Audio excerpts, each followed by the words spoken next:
So basically, we have divided this course content into 10 different modules, and this course content has been designed in such a way that whether you are from an identity and access management domain or you are not from that domain, you should be able to cope up with the course, and you should be able to understand what Okta is all about. And hence we start off with the first module as to understand IAM. I understand that some of you guys are already from the IAM background, so it's up to us, like what do we have to cover. We don't have to go in depth of understanding what IAM is all about. We can just cover this module in just one class and then move forward, and so that everyone understands what IAM is all about, and how what are the different methods or tools which we have in IAM and IDM. I heard one of you saying that your friends are suggesting you to learn Okta, or so what is the need we have to learn Okta? Where does Okta stand right now? And what is the future scope of Okta? And how the IAM market is leading right now? And what are the scopes which we have in the identity and access management domain is something we are going to cover in this module one, which will help you to understand more of IAM. Why do we require this IAM technologies, and stuff like that. And also at the same time, we'll just bring into Okta understanding that where does Okta stand in the IAM domain, and why is it so fruitful to learn Okta at this point of time. So module one is basically going to cover all of such things, basic stuff, all of that, you can just treat them as the introductory sessions to all of like the IAM to Okta, and the IAM market.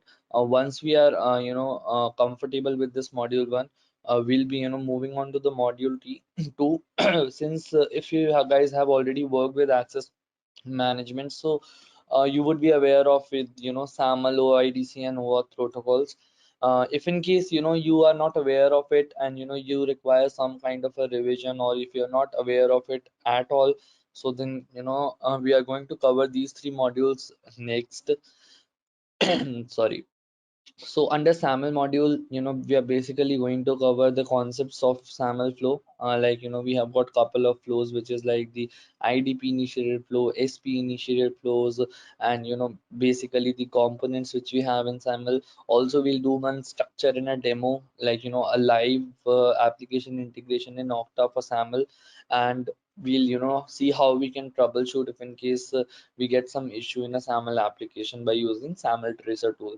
I know, like just going through the course, there could be some terminologies which might, sound a little bit technical, and you might not be able to, understand it. Please feel free to, interrupt me in the middle, and I won't. I will try to make you understand as layman as possible, and so that you guys understand what we are trying to cover in this course. And also, like if in case something is not possible to explain in terms of layman language, then definitely again there is no need to worry, because these will be something uh, like step by step we are going to cover in our course, like if in case we go ahead with this content. So that's the aim, and that's how we work. So we'll just make sure that each and every, like point and the terminology is clear to you guys, and from there we can take it forward. So as I've mentioned, like module 2 would be containing the SAML. SAML seems to be easy. It's a modern way of authenticating applications for single sign-on, but it's very important. Like if you're preparing for an interview, if you're looking for a job change, if you're looking to switch into Okta domain, then SAML and OIDC are two protocols, standard protocols. I would say that you should be knowing it at your fingertips. What I would say is, like people do know about SAML and OIDC, but they don't know it thoroughly. Like if I ask people that what SAML is, they'll help me understand. Okay, there are couple of flows, and we do this stuff in our tool to do a SAML integration. Okay, steps are fine, right? So like you know how to do a SAML integration on your tool.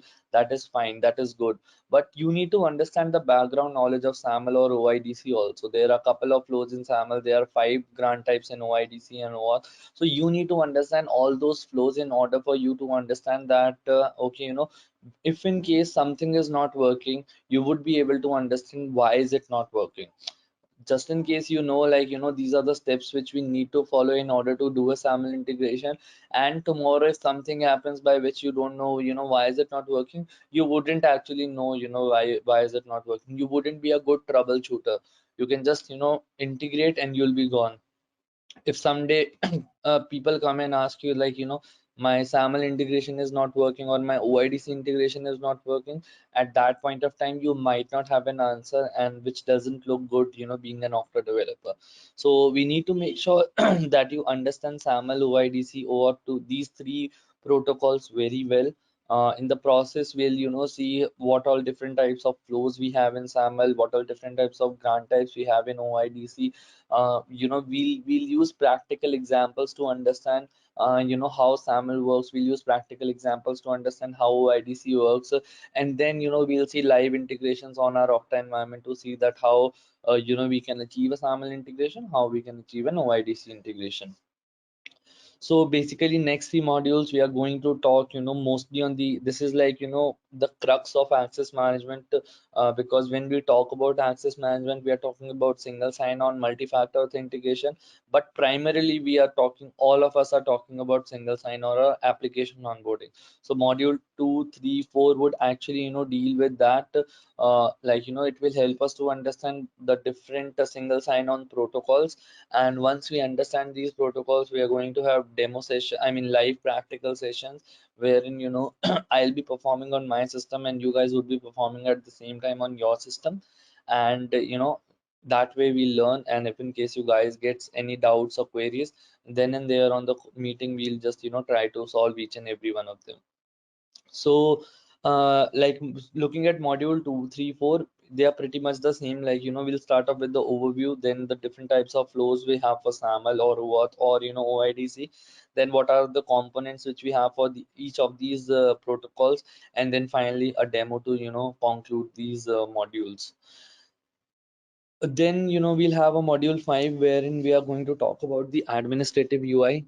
So basically in Okta we are going to have a UI wherein you'll be giving, and you'll be giving once you are given an administrative console, I mean permissions, you would be able to do or configure multiple stuff for which Okta is capable of. Like Okta is capable of single sign-on, multi-factor authentication, sign-on policies, group-based password policies, directory integrations, and so on and so forth. So basically all of those features would be visible to you once you get the admin access on this Okta environment.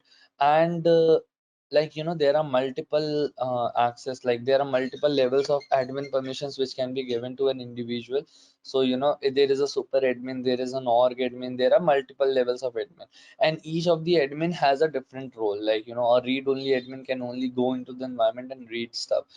Right, a super admin can do any stuff on the environment. So we'll see how different admins can help us to I mean when given different level of admin permissions, how that user can actually go into the system and do stuff.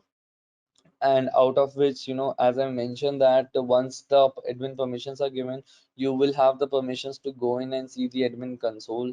Then the Okta applications is something like we would be doing in this module 2, 3 and 4, that is the application onboarding using any of the single sign-on protocols.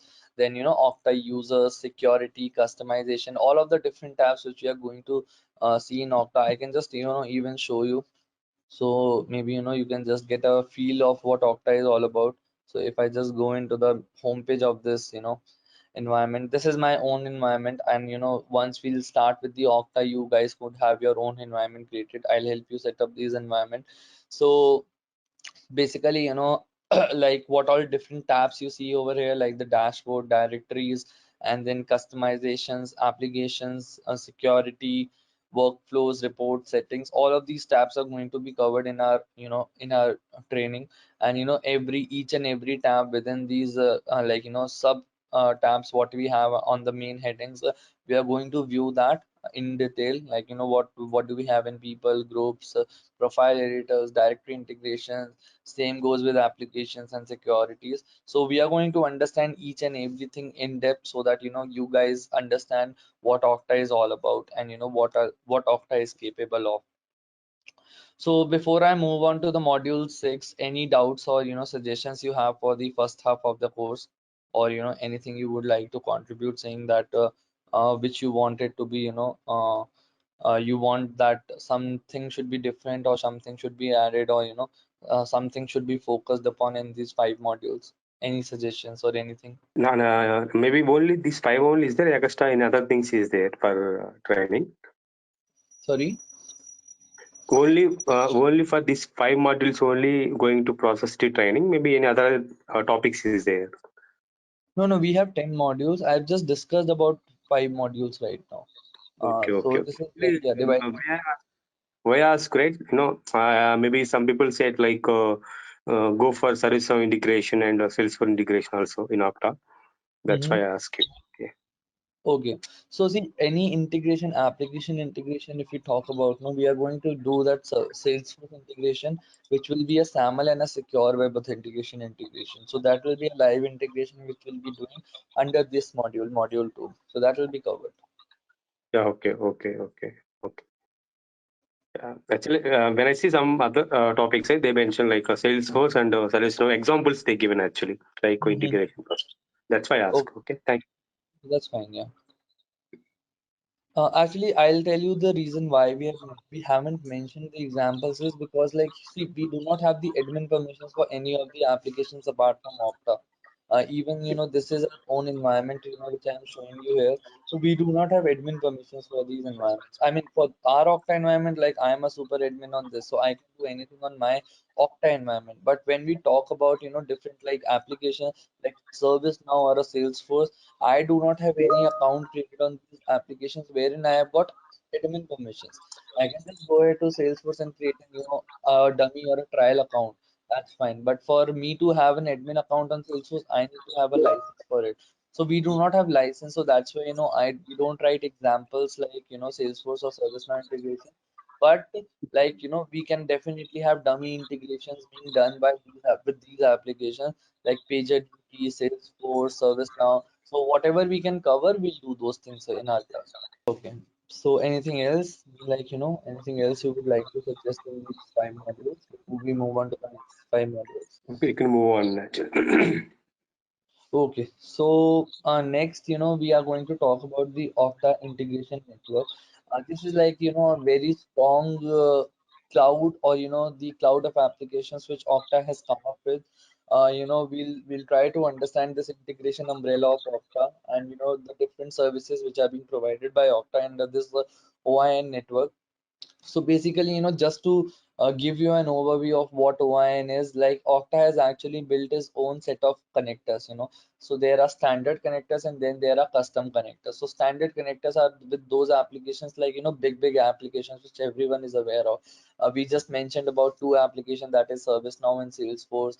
We can have Workday, we can have, Trello, like multiple applications. So Okta has already created its own connection. So we have around 7,000 applications in Okta, which Okta has already done an integration, like created a standard connector for. We can just go in and leverage those connectors for our integration purposes. Now, why do we require OIN is because it makes our life a lot easier when compared to a custom connector.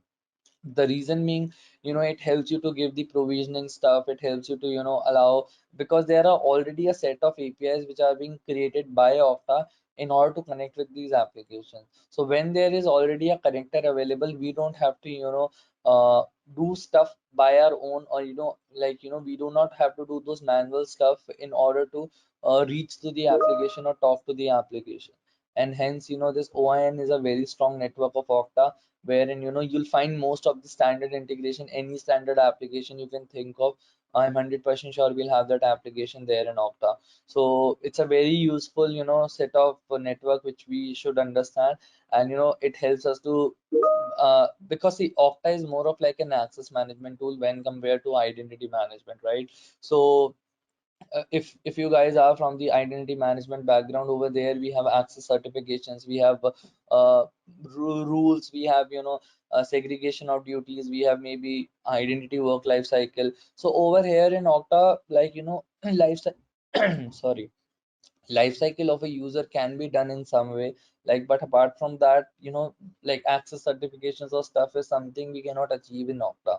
It's like more of an access management tool, providing some, a little bit of identity management as well, like the life cycle management of a user. So when we talk about like provisioning, deprovisioning, like, creation of a user, deletion of a user, or updating a user, so those stuff is something, which makes it very easier for us to do if in case we are doing OIN, an integration from the OIN cloud. If in case we are doing like custom, then it becomes, a double effort for us to, complete an integration, because that requires, a separate connector just for the provisioning, one connector just for the single sign-on, and hence, it becomes a little bit difficult for us to perform the complete end-to-end integration when compared to Okta integration network. So module 6 would, actually cover all of those things, how we can just, like leverage different services which we have in the Okta, and what are all the different connectors which already Okta has integrated with different application, and how OIN is different from the application integration wizard, that is AIW, which is like the custom connectors which we built in Okta. Then module 7, we are just going to talk about Okta users and groups. So basically this module will help us to understand, how Okta users and like, how Okta stores different kinds of users and groups. Uh, Okta is actually coming up with a universal directory. So Okta has its own directory. Like, you just someone mentioned the name of Ping, right? So Ping has different products like Ping Federate, Ping Directory, Ping Data Sync, Ping Cloud, Ping One, Ping Access. So all of these products are different. Now Ping Federate does not have, a directory on its own. Now, if in case you want to, integrate a directory, so you need to have Ping Federate and Ping Directory, that is two products of Ping working together. Or if in case we talk about, some other tools also. So in most of the scenarios, you will have the tool, like, if in case we just talk about Microsoft Identity Management, you'll have the tool, and with the tool you will have Active Directory integrated with the tool. So over here also, it's not hard and fast that, you cannot do Active Directory integration or an LDAP directory integration. But what I'm trying to help you understand is that Okta has its own directory also, which is again following the LDAP protocol, but it has its own directory.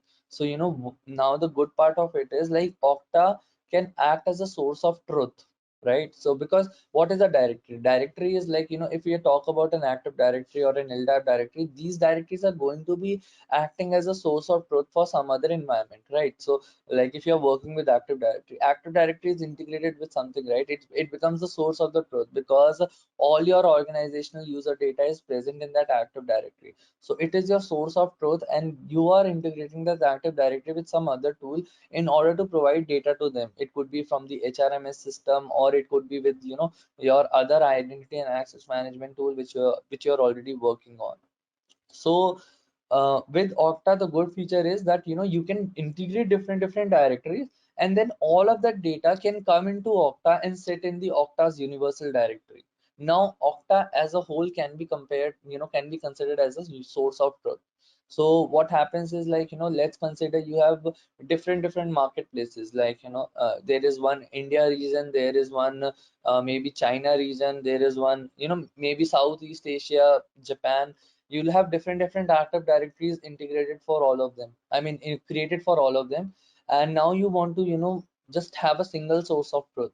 So there are two options: either, you purchase an Active Directory license wherein, you have brought in all the data, or you have another option is like, you'll integrate all of these directories with Okta, and Okta's universal directory would be considered as a source of truth. So, like people coming from Japan, China, India, all of them would be present in the Okta's universal directory once integrated.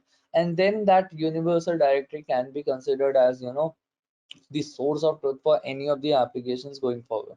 So that's why, Okta as a whole is being used as, the centralized access management system of most of the organizations, and wherein, you can directly just integrate your stuff coming from different directories, and then Okta as a whole can, act as your single source of truth. So we'll see how all of those things happens. We'll see how we can create users and different groups in Okta. We'll understand, applications which we have in Okta. How can we register or create an application, and then the permissions and all which we'll have. So access stuff, the access stuff which like an individual who should have access to what is something we can control in Okta. So that would be module 7. Then we'll go to the module 8, that is Okta APIs.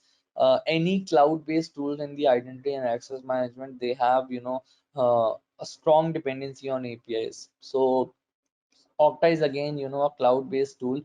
It's completely on cloud. There is no, on-premise version of Okta. Like if we talk about different identity and access management products like Savient, oh sorry, like SailPoint. SailPoint has one cloud, one, on-premise version.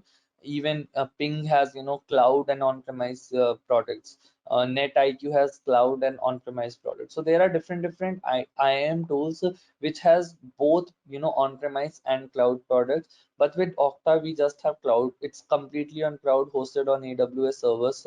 And so for them, Okta APIs are very strong. You want to create users, you want to delete users, you want to update users, you want to, maybe integrate applications, you want to, do any kind of a stuff which you're doing from which you would be doing from this particular UI in Okta, that can be done from Okta APIs. So that's how strong Okta APIs are, and we'll see how can we do all of those stuff from Okta APIs. But the most important part for us to understand is like like how these APIs work, and we'll be using a separate third-party application known as Postman over here. I'm not sure if you guys already have worked with Postman before, but if in case not, Postman is a very easy tool to work with. We don't have to write any kind of a script or a code to execute our APIs. It just helps us to make the API calls with a request and a response body. So like we'll be using that tool over here to understand how the Okta APIs works, and from there we'll just pick it up. And then we'll have the module 9, which will be concluding like all of the whatever we'll be learning in the first 8 modules would be something we'll just we'll be concluding in this module 9. And then in the module 10 we'll just have some practice tests and interview questions. So if in case you are already searching for a job, or you're trying to switch a job in the Okta domain, or if it is internal, it's good practice to help you understand what different types of Okta questions are being asked in an interview. And from there you can just you in fact it would be more of like a discussion, and that will actually help you to understand Okta much better than where you are right now in with regards to the Okta knowledge. So the IAM market currently also, Okta is the second leader in the IAM market after Azure AD. So, and it is expected to cross the Azure AD as well. So basically it's leading the market at the moment. So that's where we stand on the Okta front right now, and that's how the course module is designed. So if you guys have any questions or doubts with regards to any of this module, or you want to understand something, just let's start the discussion.